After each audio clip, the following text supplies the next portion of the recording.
6:08 a.m. Firmly gripping the steering wheel of the car he was about to drive for 4 days and 3 nights to the highest part of the Bolivian plateau,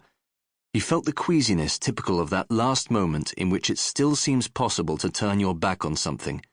although deep down, you know you can't because it was all decided and planned a long time ago. This useless hesitation was made even more uncomfortable by the pervasive 6 o'clock silence of this Saturday morning. Instead of turning the key in the ignition, he sat waiting for a sound, as if it might provide the finger flick needed to propel him forward, make him start the car, drive to Renan's place to pick him up at the agreed time, and set out on what promised to be the biggest adventure of his life. Adri had informed him the night before that she wouldn't be getting up to see him off. So, from the moment the alarm on his mobile phone had begun to play the Addams Family theme song at 5:15 a.m., he had made as much noise as possible, peeing, washing his face, pulling on a pair of comfortable tracksuit bottoms, a polo shirt, running shoes and a cap with the clinic's logo on it, fixing himself a bowl of full-fat yogurt with granola and a ridiculous amount of honey, brushing his teeth, deliberately bumping into the bed and the stool in the walk-in wardrobe, tuning into the AM radio station for the weather forecast at an unnecessarily high volume, wandering back into the master bedroom and quickly leaving again, opening Nara's bedroom door, almost disturbing her toddler sleep in the hope that it might soften his wife's heart,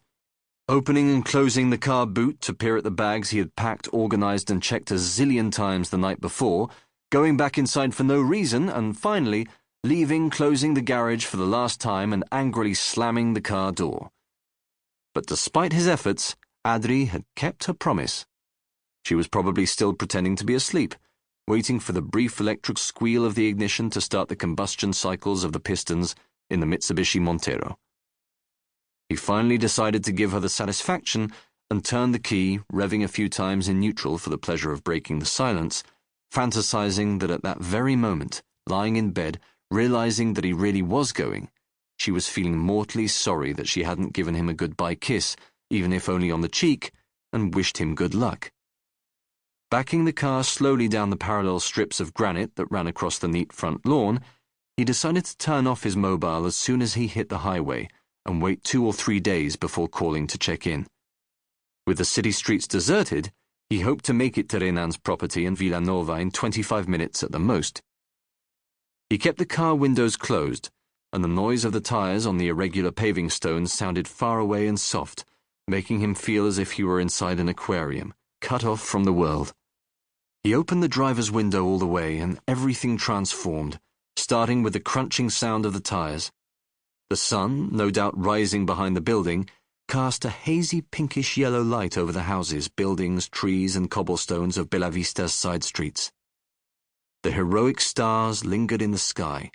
which had ceased to be nocturnal about 5, maximum 10 minutes earlier. The air was cool and saturated with oxygen. He drew it into his lungs through his nose, filling his alveoli to the brim, and held his breath for a few seconds. In a few days, he and Renan would be 13,420 feet above sea level in a guest house in Potosi, which shared the title of the highest city on the planet with Lhasa in Tibet.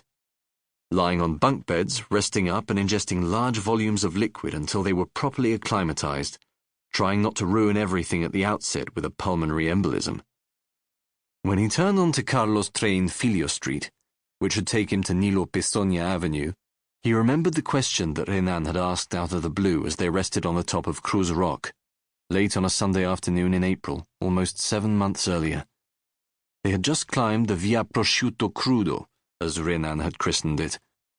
After a 2-week climbing vacation in Sardinia in August 2002, Renan had started giving his climbs random names in Italian. That was probably the best weekend they had spent in Minas do Camaquã, a ghostly village near a set of rocky formations that looked like a sequence of 4 giant waves of solid rock, pushing up out of a landscape of rolling hills and rivers. Situated in Brazil's deep south, the village dated back to the early 20th century, when copper, gold and silver were discovered in the region. Mining had ceased when the reserves were depleted in the mid-1990s. The village was now inhabited by 100 or 200 families, mostly retired miners, and its abandoned houses and streets, set in a landscape mutilated by mining, gave a charming end-of-the-world atmosphere to a place that was already naturally isolated.